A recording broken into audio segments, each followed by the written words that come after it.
Just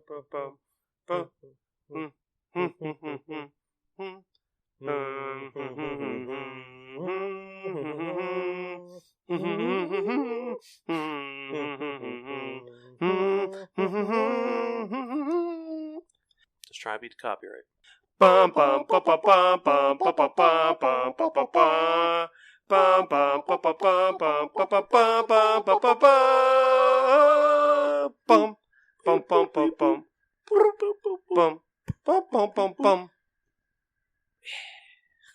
If we're not practicing that, we were very in sync. Hello, welcome to Gateway Gears Podcast. My name is Bryan Marvel, joined as always by the great RP. How are you, sir?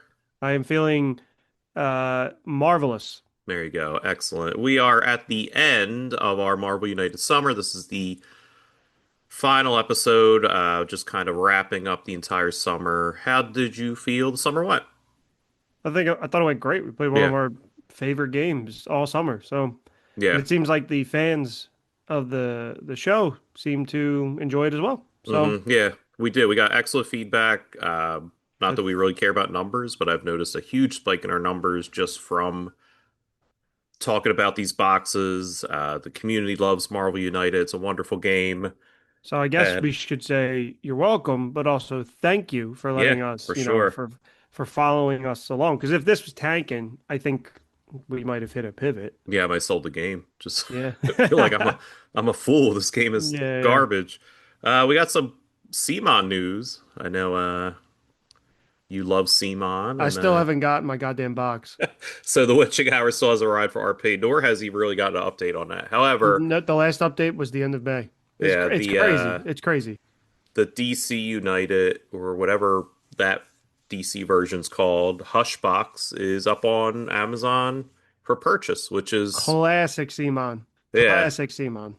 Which is good for the people who didn't back it, but once again, the backers are just kind of befuddled and confused because they haven't gotten any updates of their Kickstarter kind of window of what's happening. What a poop way to do things, man. What a poopy way to do things. So I did see an article, and I shared it on our Facebook page that CMON had like an all-time low company-wise with money. People are panicking. I'm kind of hoping. I hope they get bailed out and like something happens. I know they've been selling all their IPs so and stuff. I'm curious whether or not this article went out or the numbers went out before they were selling all their assets, because they sold Zombicide, they sold Innis, they sold a bunch of their big, like kind of their versions of IPs to other companies, which I'm hoping is a step in the right direction, that they at least get out the Kickstarter stuff, since they kind of said, hey, we're not making anything new. We're going to focus on putting out the Kickstarter stuff. So I'm hoping that's what they do. They're making some good choices, and I'm hoping that this Hushbox being released on Amazon is a sign that the people backed it will get what they paid for. Maybe I'm about to start chargeback with my credit card. For I would just figure out a way to cancel that, then just buy it off Amazon and get it the next day. I don't know if you can. I gotta dig into it. Mm-hmm. So enough about CMON. Let's get on one of CMON's good products, Marvel United. So the way I want to end and cap off the summer is just kind of talk about our favorite characters and some of our favorite villains that we kind of play against. So it's going to be interesting because you have more of a limited scope than I do. I have all 3 Kickstarter backed products. I have the 8,000 characters, and you have more of a limited scope. So I feel like this will be also a good discussion of kind of like our game style, but also what a lay person, a peon in the board game community would kind of play versus me, the superior godlike you Marvel United player. All right, relax. You have such a different experience, like you were just saying, because you'll play this game a lot by yourself solo, and you have played a lot of these different characters from the promo box that I will never play as. It won't happen. But so you have such a limited, where I think it's a good perspective of somebody who has everything compared to somebody who does not have everything. Hmm. And so it's kind of like you have the Kickstarter viewpoint and I have the retail viewpoint. Hmm. And I Yeah. think that's pretty good for Yeah, it's this. Yeah. perfect. So I'm curious how much of our things will interact though and cross over, if at all.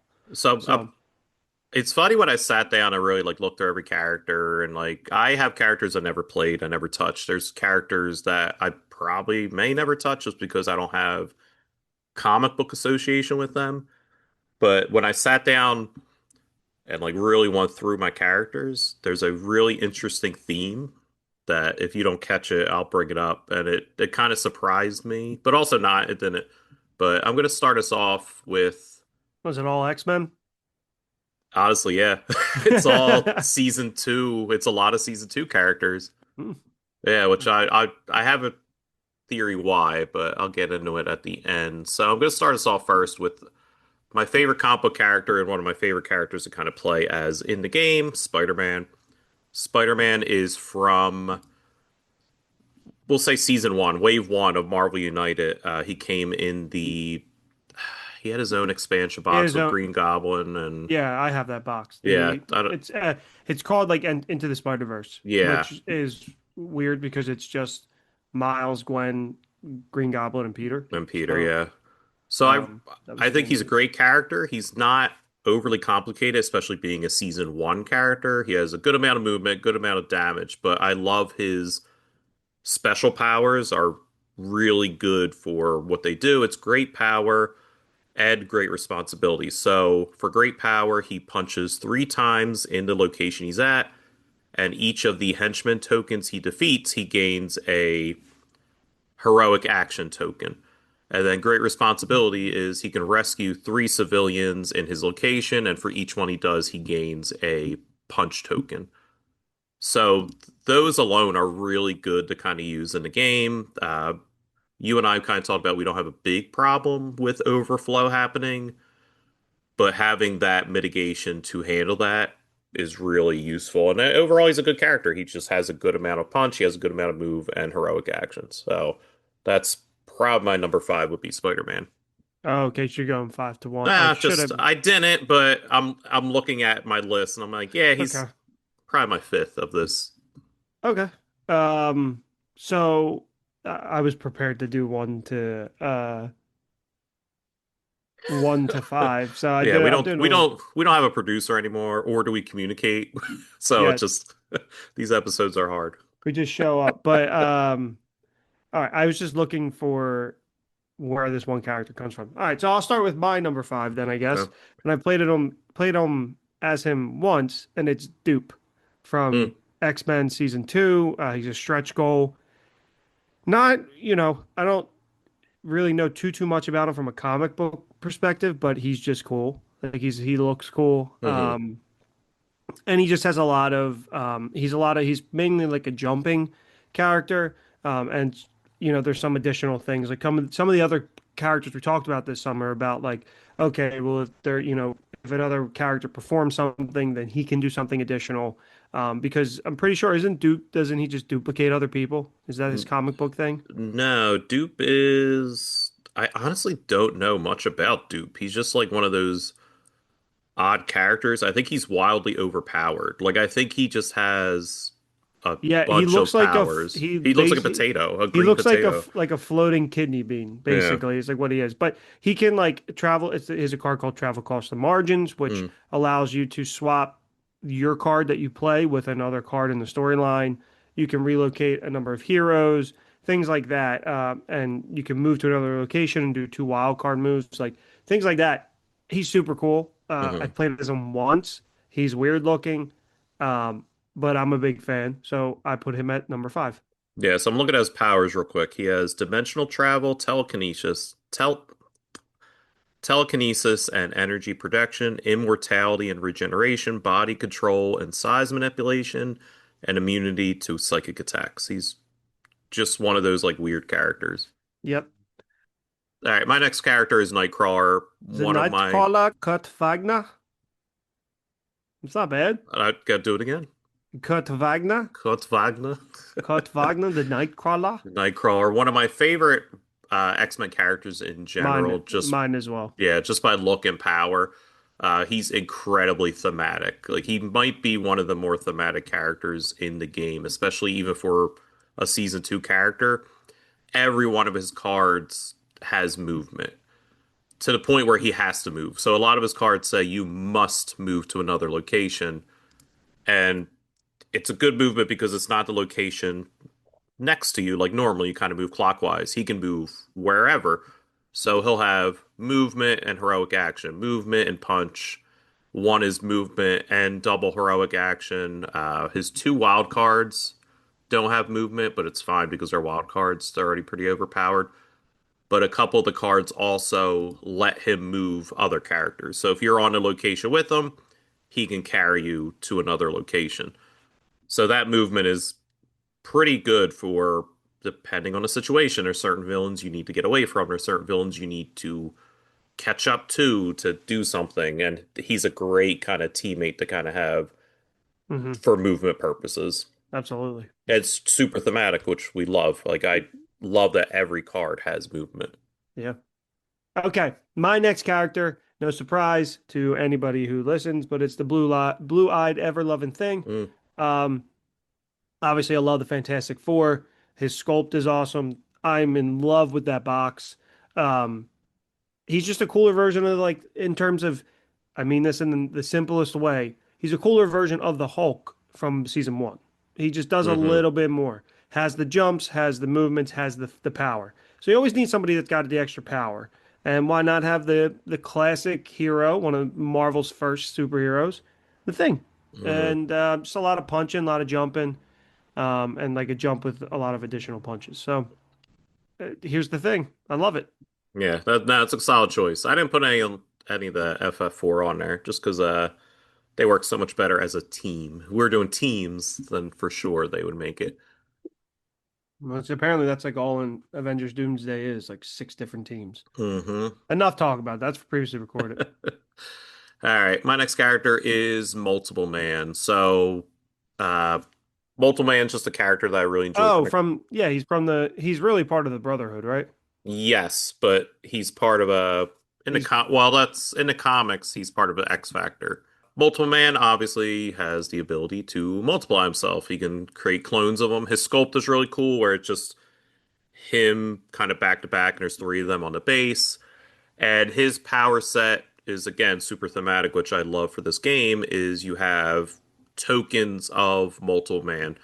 His one card that's I think it's his starting card, as long as it's face up, you can create dupe tokens in a location and you can do heroic actions or punch as if you were in that location.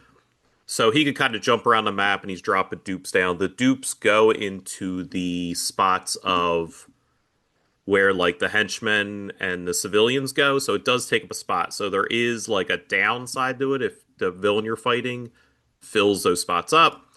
But having that option to again be anywhere, it's not you're not jumping all over the map, but you're all over the map and you're able to manipulate it in different ways. He could also heal with those tokens. If he goes to that location, he could kind of absorb them and draw cards on how many he draws. I think one of his specials is he does something where they attack and then they get removed. So it's he can have every dupe on the map do a punch or a heroic action and then they disappear. hmm So it's like one big attack of all of them attacking in every location. It's really thematic, really cool. He's just even without the dupes, he has a good variety of heroic acts and punches and movements. Like he's just a really solid character Yeah, yeah. and That's fun to a play as, fun as hell. yeah. That's his sculpt's cool. I mean, with all these, their sculpts are hmm cool. All right, my next one is Doctor Strange. Mm, I love Doctor Strange. He is a season one hero. Pretty simple, but part of the reason why I had that Spider-Man box is just because back in the day, Amazon, but still is, I don't know why I said back in the day, it's still on Amazon and it's usually always cheaper than just yep. getting, you can get two boxes cheaper than the price of one box. But it was a dual Marvel United um and Spider-Man box that came with the Doctor Strange piece. So I've had him from the very beginning. He's one of the first characters I've ever had. Um, his design's awesome. His power set, like a lot of the season ones, is pretty basic, Hmm. but he's got a couple, and we haven't talked about him yet all summer, but he's got a couple ones that specialty cards that even for season one are pretty cool. Like Book of Ashanti, it says you may search the master plan deck, remove one card from the game, and then reshuffle the deck. That can be helpful. And then the Orb of Agamotto, which is as long as this card's face up in the storyline, top card of the master deck is revealed. So you could always be looking at the what's coming next in the master, which honestly, looking at that, why don't we use him more often? Because that's super useful. Hmm. Um, so I think that that is a nice aspect. It's very thematic to Doctor Strange. Obviously the time stone, like you can look forward, see into the different, Master of the Mystic Arts, all that fun stuff. And he's just one of my favorite Marvel comic book characters, like period. So I will have him at number three. The only reason he's number three is because he is a season one character, and obviously, as we've talked about all summer, these other characters are just more advanced and a little bit cooler as we go on. But you can't beat the OG. You know, Yeah, no, he was always a pretty I solid. will say one of my favorite superheroes, period, isn't on any of my list, and it's because he's a street level hero. And in terms of this game, it's pretty simple, but Daredevil obviously Mm. is not on this list. No, Daredevil's good in this game. It's just, yeah, he isn't. And my favorite X-Men, I haven't had the chance to play as, so I don't Who know is how. it? Kitty Pryde. Oh, awesome. She is. I Yeah. don't think we've played, but she is as this past year I've dove deep. I've been saying a couple years I dove deep in the Fantastic Four. I Hmm. dove deep into the X-Men and was reading a lot of Hickman stuff and all that. And there's a book called The Marauders, Hmm. and she's the leader, and it awesome, Yeah, so freaking Kitty cool. Pryde this game is really good. She was actually How have we never played then? it was As between a her and like Multiple Man, kind okay, of. okay, But Multiple Man was just more fun. Kitty Pryde is probably better, hmm but Multiple Man was just like fun to me. She just does a lot of like protection. Like you can't get hurt because she's kind of okay, phasing with you. yeah. So she's a solid I character mean to kind of use on the team. that's like who. And again, I apologize. This is more like previously recorded talk. Hmm. But when the X-Men come to the MCU, I'm excited. I hope she's in there because Hmm. the one thing that Marvel does well is action. Like if you don't love their movies, like whatever, they do a lot of, especially with their creators now, a lot of comic book references in their action scenes. Um, and just some of the action that Kitty Pryde does is so cool, dude. Yeah, So cool. So she's awesome. she could be a good tent pole as like the new like Jubilee almost of like the Yeah. person that we follow. Like she would be a good one. Like I don't want to see. I'd rather see her over Jean Grey at this point. Yeah, Jubilee, Rogue, like all the characters they try to use all the time. Rogue, Kitty Pryde, Cyclops, Beast, and Nightcrawler like comes on later, but another character that I'm kind of blanking on would be an excellent starting Hmm. Iceman. Excellent. Mm. There's your five starting X-Men in the MCU. Yeah, for sure.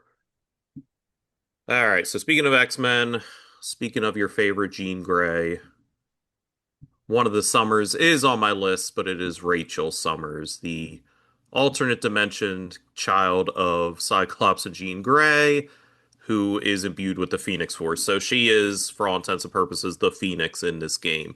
Uh, Boo. uh, Jean Grey is. I'm sorry. She's a great character. she's not Jean Grey. I said She's the Rachel Phoenix. Summers. Oh, you said Rachel Summers. Oh, sorry. Yes, that's a daughter of Jean I Grey. hope you people at home are listening, unlike I was there. So, Yeah, I went down basically went down her whole Wikipedia, and you still you just heard Phoenix got mad. So not Jean Grey Phoenix. This is the Rachel Summers version of Phoenix, who's probably more powerful than I Jean apologize. Grey. All right, so her character is completely overpowered, but does have something that kind of negates that. So every one of her cards is a wild card token. That's Every wild. special power she has is a wild card token. Like everything she does is a wild card token. And was she a stretch goal? Yes. Okay. Pretty sure she's in the X-Men stretch goal box. However, her first card that she plays, her starting card, is called Uncanny Power, and as long as this is face up in storyline, other heroes ignore and skip Phoenix cards in the storyline. So you can't utilize her wild cards for other characters. However, we talked before, there are certain heroes that flip cards in the timeline. And we kind of said, like, it would have to be really like a reason for that. She's the reason. You flip that first card, you're gaining every wild card ability she has with the other characters in storyline. Because if not, you just ignore them. They don't exist. You just skip her card and go to the Oh, next card. okay. Uh, but then she gives tokens, wildcard tokens, to other characters. She can delay the villain turn by one card with one of her cards. Her one is called Phoenix Cry. It's 5 wild cards, and then you take that card and put it to the bottom of your deck. It doesn't go to storyline. It goes to the bottom of the deck so you can use it again. It's That's crazy. incredibly overpowered. So, kind of like I said with another character before, she's not a character I use a lot unless I know the villain's going to be a pain in the ass Okay. because Makes she's sense. almost too overpowered. I'm not going to bring this Phoenix Force for To Red Skull. I was just gonna say that. I Like, was it's literally just gonna just, say Red Skull. you beat him in one turn pretty much. So, Yeah, that's awesome. but she's, Makes sense why I haven't seen her then. yeah, she's super fun to play as well. Like, it's Mhm. not just kind of like an overpowered character. She's fun. She's thematic. She should be this powerful. Right. Right. So Absolutely. that's Rachel Summers Phoenix. My next character is one that we have actually talked about on here. Superior Spider-Man Mm, from the Spider-Geddon box. Obviously, I love Spider-Man, one of my favorite superheroes. Superior Spider-Man, one of my favorite comic book runs. Um, and for all the reasons that we talked about in that episode, just awesome. The spider bots, the attack, like all the specials, super awesome. The design is great. So yeah, for all those reasons, Superior Spider-Man. yeah, awesome character. Definitely was on a possibility for a list. Like if we did top 10, he'd be on there for sure. My final guy is we've talked about him. We love him. He's one of the best in this game and in the comic books, Doctor Doom. I love playing as Doctor Doom. I just Yes. think thematically his cards are awesome with he has a lot of wild card power, he has a lot of punch, but his specials of that pain is for lesser men is just such a funny like card where if you take damage, he's gaining a movement token, heroic action, or a punch. So it's super useful if you're taking damage, you're at least gaining something from it. Hmm. And then his insane Mine is the Power super specials where he uses the symbols of the previous 3 cards in the storyline It's awesome. is absolutely insane. They flip over, which is whatever, I guess, but that is just such a great power. His sculpt is awesome. Just playing as him is an absolute joy. So he is probably my favorite character to play as in this game. Not saying We he's the love best, just for my list, he's one we of my favorite love characters. we love Doom. Hmm. And my first one that is one we talked about. It's I think when we kicked the summer off with multiverse Loki.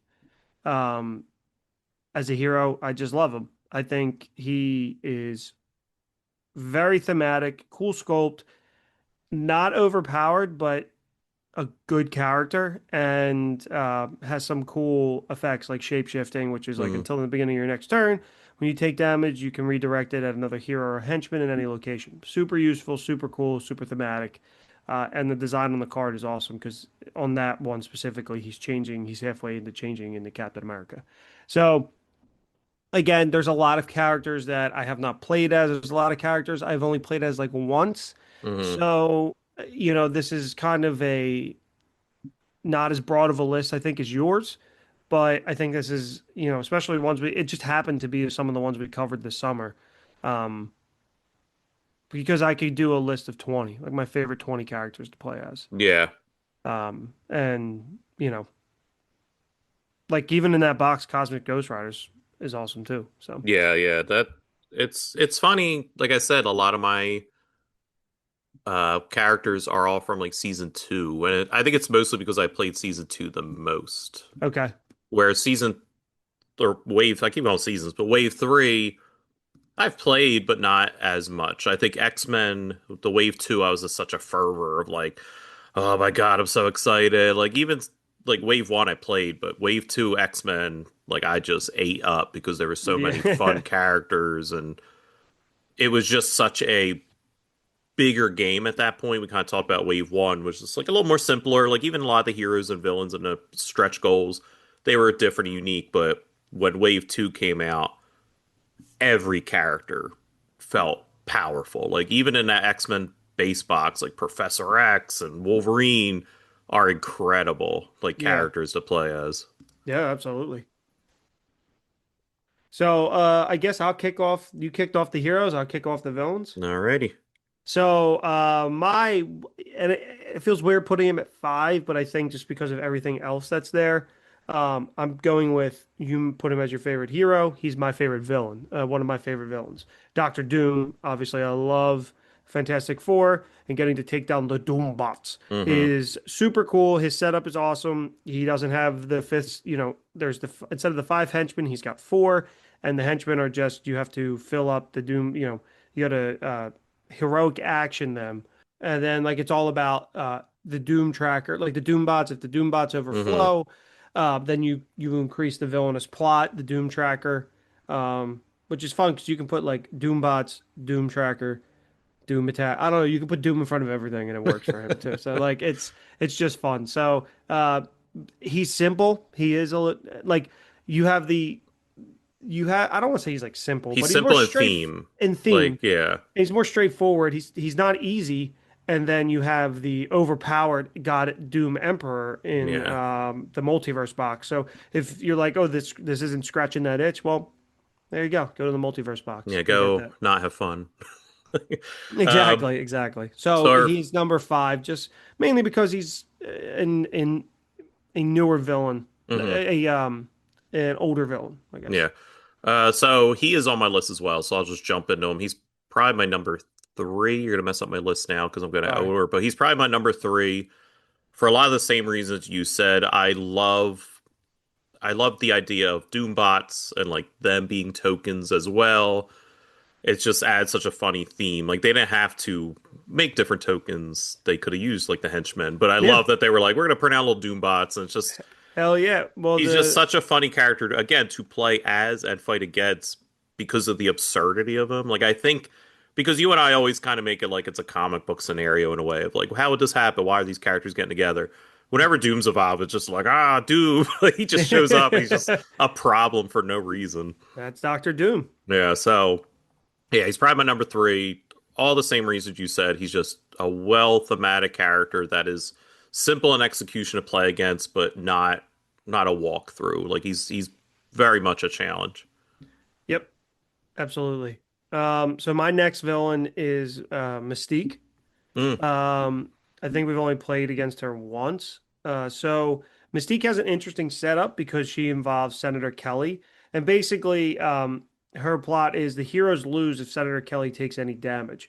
So it's a special setup, and basically, anything that could affect the heroes can also affect Senator Kelly. So it's really like anything directed at Senator Kelly goes to the heroes. Like the heroes can take the brunt of the damage, and you just yeah. got to prevent that. Um, and then you move Senator Kelly with overflow. So it's something obviously Senator Kelly.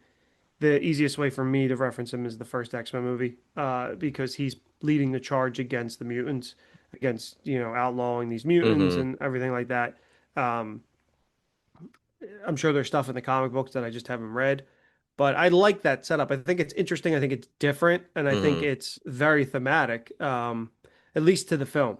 And Yeah. then her henchmen are awesome. It's Avalanche, Toad, like Toad's design is so like gross It's looking. Like so I love cool. It's it's such a so cool. good, yeah. It's my favorite version of Toad. Yeah, Pyro's another one, and then Destiny, who is her wife Mm. in the comic books, and they've kind of retconned It's Mystique to be Nightcrawler's Nightcrawler's mother. bomb.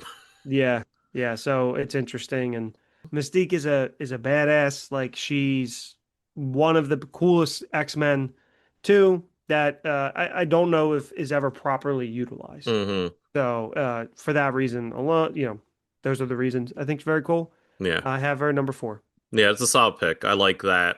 again, thematic of it, of she's trying to kill Senator Kelly so she could take over Senator Kelly, and that's why Hmm. she's going after him in that scenario. It's the worst like missions of video games though, where you're trying to protect someone and Oh, have them oh, follow it's you so, along. oh my God, it's the worst in video Yeah, games. she's tough to play as. It's not one of my favorite scenarios because it's hard. Mystique is Yeah. a very hard character in that box, which again we kind of talked about is funny because Wave 1 the villains were so easy, so X-Men they're like, "All right, like we heard you. Now we're making this a challenge." Yeah. So I that's a good choice. I like that a lot. Going shapeshifters in a different way, my number 5 is Chameleon. Okay. Yeah, you haven't played against Chameleon.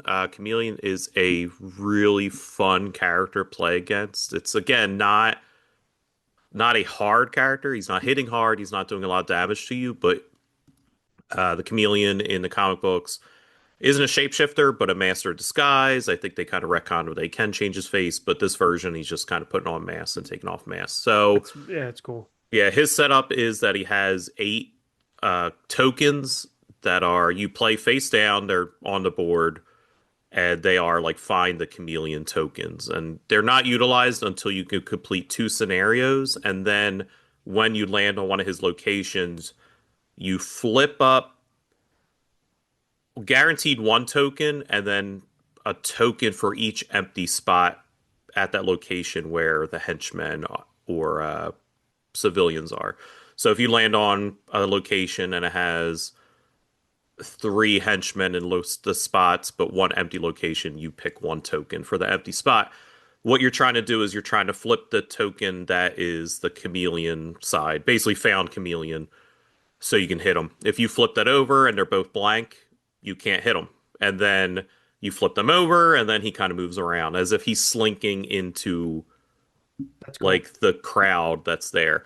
Very Uh, cool. you can mitigate it by his threat cards. If you could clear them, you take 1 fewer token out of the thing. So instead of 8, you'll have 6, and it'll go down to like I think 5 is the lowest amount you can have. But like really solid. Again, he doesn't do much like in terms of specials, but he is a lot of overflow stuff. He puts a Yeah. lot of henchmen, he puts a lot of civilians, so he could blend it with them. But again, a super fun, way thematic character that I really enjoy playing against. He's a very like calm. Like I don't get frustrated playing with him Yeah, as yeah, yeah. I should, being that you don't hit him on time, but just like all right, like I know I could beat this guy, so I'm not Right. bringing Phoenix to fight Chameleon, Yeah. but he's a fun character to kind of play against. Yeah, that's cool. Um, my next one at number 3 is one that we haven't really played that much, but it's Scarlet Witch and Quicksilver combined. Mm, So this is in the X-Men First Class box. So they're interesting where they play together, and you can't win until they're both defeated. So even if you do knock out one, they're still in play and acting. Normally, you would like if you're playing the Sinister Six box, you would take one of the villains out and move them. If not in this case, they're in there until both of them are defeated. So you don't win until they're both fully defeated. So it's an interesting challenge, and it's very thematic in terms of how they are as a dynamic duo. mm. But it's nothing crazy. It's kind of straightforward and simple. The only reason it is higher than like 5 is because it's unique and personal bias, just loving the Scarlet Witch. Hmm. Um, but it is kind of straightforward. When a hero is KO'd, Scarlet Witch and Quicksilver don't activate their BAM. Instead, they just play the next card in the master deck. And then same thing with Overflow. You draw a master plan card. So there's a lot of things here that move their deck along quickly. And there's no threats either. The threat cards are just um, heroic actions, which most of them require 4 instead Mm, of the standard 3. And they have like effects, like heroes starting their turn in this location have to play their cards randomly, mm. or as long as this play is in threat, whenever they're defeated, they go back to 1 health instead. So Chaos. yes, like you said, very chaotic, very cool, very thematic, and imagine just dealing with as a hero trying to defeat not one of these but both of them at the Mm. same time. Um, crazy. So I think they're very cool together. Obviously, I love them as characters, and yeah, makes me want to have this box in my own collection.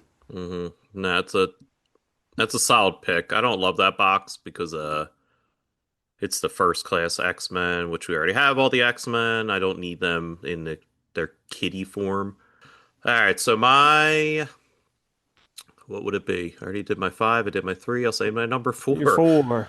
My number four character is the Juggernaut. The Juggernaut. Juggernaut, the Juggernaut, bitch, is I'm the Juggernaut, bitch.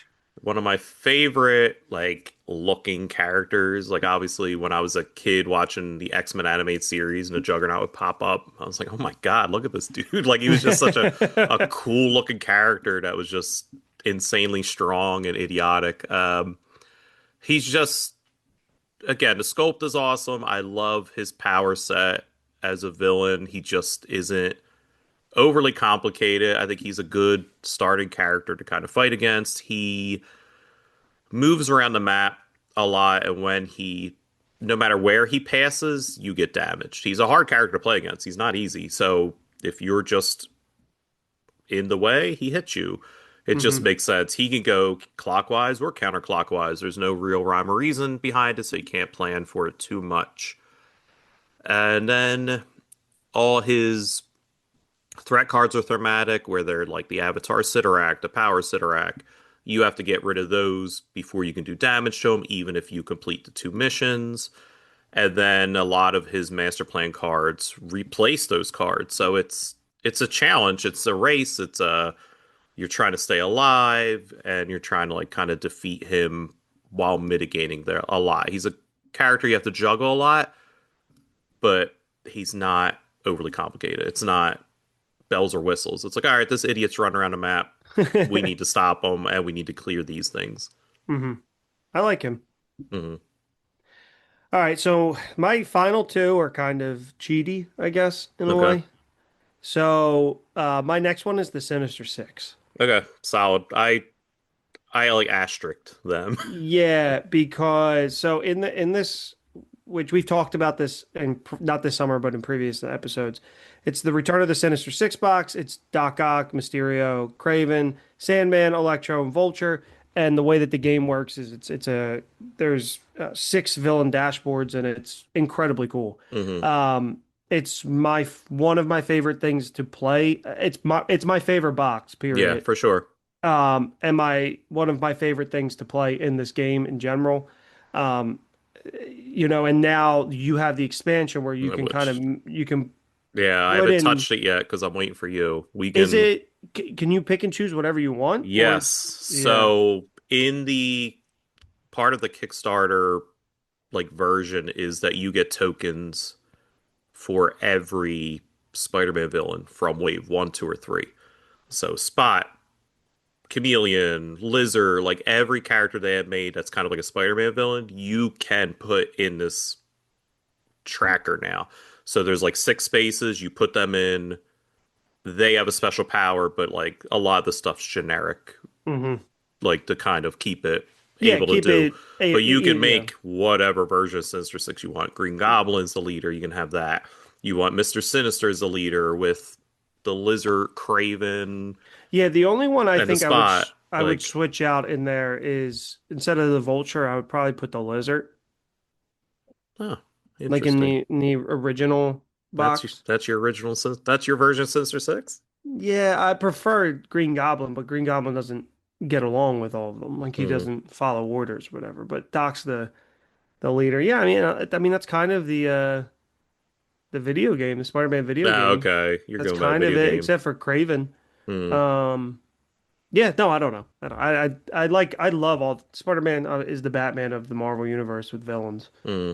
So, but for that reason alone, it's kind of cheaty to pick six as one, but it's it's one villain in the box. Incredible, Yeah. incredible, and I can't wait to play the expansion.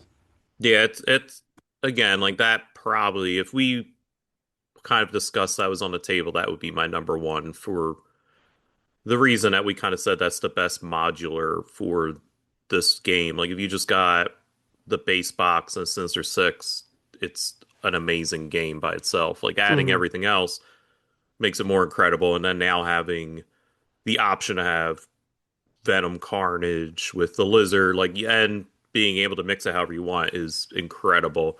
Yep. But even on their own, every villain in that box you can fight individually, and they're incredible by themselves. So it's a solid box, and I understand why you picked it, but it's kind of cheaty, but it's fine. Yeah, I know.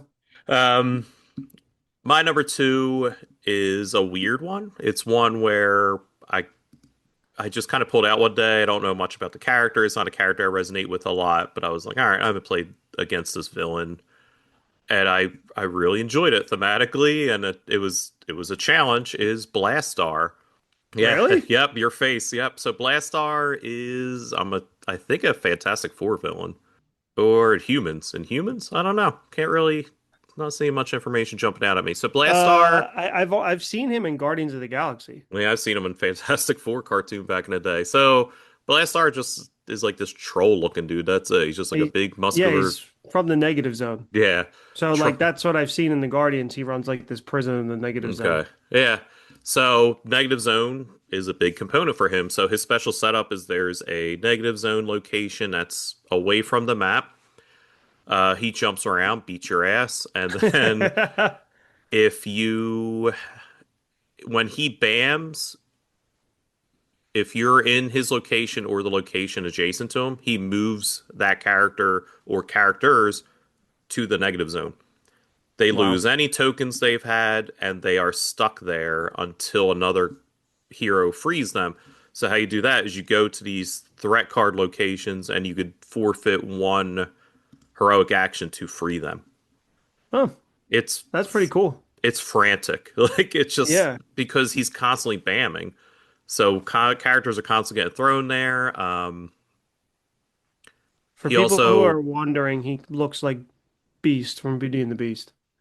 yeah, it just And he's an X-Men and Fantastic Four villain. there you go. I'm sure he's fought everything at this point. So he also has cards called Exiled Forever, where at the start of your next villain turn, any heroes in negative zone, you automatically lose. Like it's he's incredibly hard, but I really enjoyed playing it because again, like we like the different aspects from the game and being sent to a prison essentially was different and a challenge. It has the option to play solo. I forget what the setup. It's a different setup because you're already playing like one character, so getting sent there is different. But I play multi-handed solo. I never play that true solo mode, so I don't know what the setup is, but it is able to play solo. But again, just a character I did not expect for me to enjoy so much, but I really enjoyed kind of fighting against him. Yeah, no, that's cool. We'll have to get that to the table next time we Yeah, your Guardians box for okay. sure. Yeah. All right, so my final one is I would say the Infinity Gauntlet box, but I Okay. don't even need to. Cheating again? I'm just going because we haven't covered the box on here. No. I'm gonna say Thanos, just Thanos, Okay. because he is the villain. He is the Marvel villain, Hmm. um, and he's incredibly hard. So when a hero is KO'd, normally you just the hero the villain bams, you redraw next turn. No, when you get KO'd, you're out of the game for good. And when the amount of basically when all the players are out, game's over. Mm. So, and then when Thanos does bam, he deals 2 damage to each hero in his location and damage to each hero in the adjacent locations. That's kind of some standard bamming. And then the overflow is that when a henchman can't be added, turn the leftmost civilian token into a henchman. And then if one or more henchmen can't be added to the location and there are no civilian tokens, you replay another master playing card. Hmm. So there's a lot going on there. You got to make sure you got to kind of, it might be good when Doctor Strange is in to be able to see the next master plan card to see where Thanos is going. Kind of like there's only one way. Hmm. Uh, and then his threat cards are Black Dwarf, Corvus Clave, Ebony Maw, Proxima Midnight, and then to Chitari. Um, yeah, so you know, if he lands on Corvus Clave, you add two henchmen to a location. Ebony Maw, you play another master plan card, and then Black Dwarf is just deal one damage. And then Proxima Midnight is discard all the civilians from the location, and if there are none, deal one damage to one hero anywhere. Mm, Very hard. Very, very hard. And his movements range from 0 to 5. So yeah. he's he's the villain. His box is awesome. It's one of my favorite boxes. The layout, everything inside, the stones, everything great. So for that reason, and he's my number one. Yeah, so that box is incredible. We haven't covered it yet just because it's so multi-layered. I Like know. it took us a almost a day to complete. It took us like 3 hours. Yeah, because you're It's fighting multiple stages. You're fighting like his little cabal. You're collecting stones to get to him. How many stones you're able to save versus lose affects his final battle. It's another one of those boxes where it's a shame that it was a Kickstarter and it's incredible, but it's also just so involved and so much happening that it's not one you could just pull out willy-nilly. Like, oh, we're gonna fight this expansion. You have to be like, all right, free up next Saturday because we're playing the Infinity Gauntlet box. Yep. Yeah, I But remember we played it and we won, and we Audra, cheered. we We cheered. audibly cheered out loud, and Audra was like, "What My wife, happened?" my wife came down and was like, "Well, what just happened?" And I was like, "We won." And she's like, "Oh," I went back upstairs. Yeah, because we were like, "Yeah, we did." Like, because God, imagine all that time that we lose. It'd be like, "Oh, okay." Like, and I'm sure we also cheat a little bit, but Oh yeah, of course we have to. House yeah. rules. So my number one villain is from the newest wave. It's a character that I don't resonate a lot with because I think he's very generic, but this version I really resonate with. He had a great storyline. The storyline before the storyline, the storyline that followed after, it was kind of used in the movie very lightly. The World Breaker Hulk. Oh, okay. Yeah, so Gladiator Hulk, World Breaker Hulk is one of my favorite MCU storylines. It's essentially uh the Cabal, right? Was that they were like what was like Reed Richards, Black Panther, they the Cabal or whatever, the Illuminati. Oh, the Illuminati. Y- I okay. I was very confused because you said your favorite MCU storyline, and I'm like, It's that hasn't kind of they happened in the movie loosely yet. base Yeah, Gladiator so the Hulk, yeah. Illuminati sends Hulk to outer Yeah, space to so in the kill him. comics, Reed Richards, Black Panther, they are like this secret little Doctor society, Strange, and they Iron decide Man. the Hulk is too much of a threat, even as a hero. Like he just does too much collateral damage. They're like, hey, we're gonna send this planet that's peaceful. He could live there. He's perfectly fine. Like everything is good there. He'll be fine.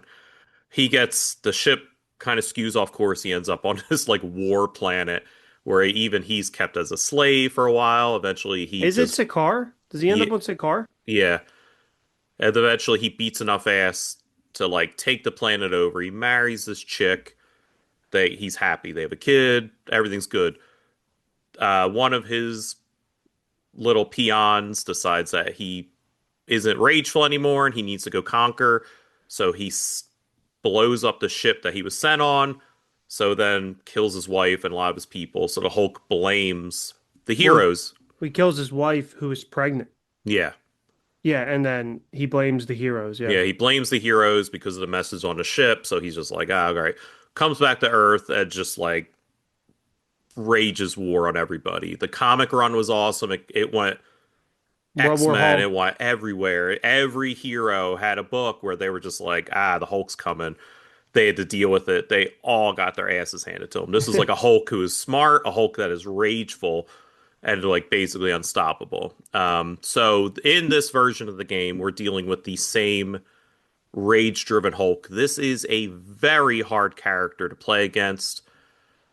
His special is that he's trying to put obedience discs on you because that was kind of the gimmick in the comic is like, all right, I'm not gonna kill y'all. I'm just gonna basically take your planet over and like I'm not a bad guy. I'm gonna prove it. I'm gonna make you slaves Yeah, essentially. yeah. So uh, when he KOs a character, they're not KO'd. Instead, they are given an obedience disc, and that basically just they're still in the game, but their cards are flipped down all the time. So you are losing that character's card for the next player. You can't coordinate as well. Like I'm going to play a punch, you play this.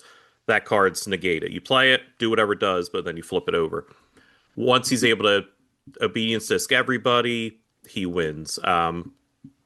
While that's going on, his threat cards, there's three of them that can't be removed from the game. They're there. If you're there when he lands on them, he does extra damage to you, upping the chance that you're going to get KO'd.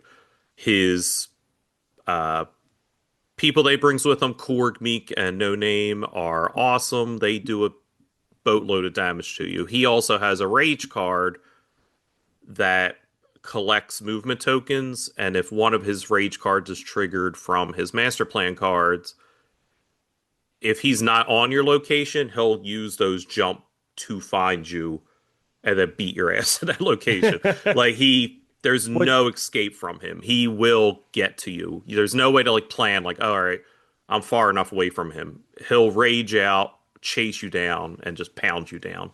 So those threat cards that can't be removed are called the memory of Kiara, His which wife, was yeah. his wife that died. Mm-hmm. That's awesome. Yep, super thematic, That's super hard. This discussion is reminding me how awesome that storyline is. That storyline's amazing. It's so good. I was surprised how good it was. Yeah, I have Written it by Greg hardback, and I read it constantly. Like I just like I haven't read this in a while. Yeah.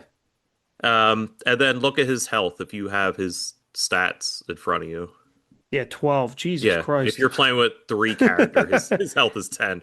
He is a powerhouse, as he should be. He should be. As he Yes. should be. That's why I love this one so much. It's my number one. It's incredibly thematic with everything that's happening. Well, you recently got this box too, Yeah, right? So and I we didn't- haven't played it. Which is funny because I didn't didn't back want it. this box. Yes. Yeah. I don't know why I didn't back it, even though it's one of my favorite storylines. There was And it comes with the Sentry and the Void. So Thunderbolts is actually what made me get this for the Century. And then I fought against the Hulk, and I'm like, holy cow, like this is incredibly fun because I haven't beaten him yet. And it keeps me I've fought him multiple times. We gotta get this to the table. Yeah, how cool is the sculpt also? Like it's that's incredible. Awesome. And he's a great hero. You could play him as a hero, and he's awesome. Yeah. Gladiator Hulk. Holy cow, that's awesome. Yeah, definitely one of my favorites just from a thematic, a challenge, and just an overall great sculpt. Like a really solid. Quick add to cart. Awesome. Yeah, dude, I'm excited to play as him. I had really no idea because we both had kind of been like, who cares about this box? Mm-hmm. Yeah, Wave 3, there was too much happening, and that came out. I was like, oh, that's cool. But it wasn't jumping out at me. Yeah, it's awesome. Yeah, Sentry's incredible too. Yeah. Ares is all like it's a solid box for Wave 3. That's awesome. Hulkbuster. Yeah, that's awesome. right. Well, that would be our top 5 and top 5. Yeah. Great summer. Love Marvel United. Easily, as I said in every episode, a top 5 game for me. I was so glad to kind of cover everything. We could honestly do this again next summer and still have a bunch of stuff to talk about. But hopefully next summer we could talk about the DC United boxes that might come. And maybe you could tell me about your Agatha box that might come. I am like so close to starting a chargeback, dude. It's like not even crazy because I don't think this is ever coming. And so like $30. So it's just be like, I want that $30 back. Yeah, dude, it's my money. Mm-hmm. It's 43 something. I got it for $19.99 next day delivery. Yep, and that is why CMON has ruined Kickstarter for me.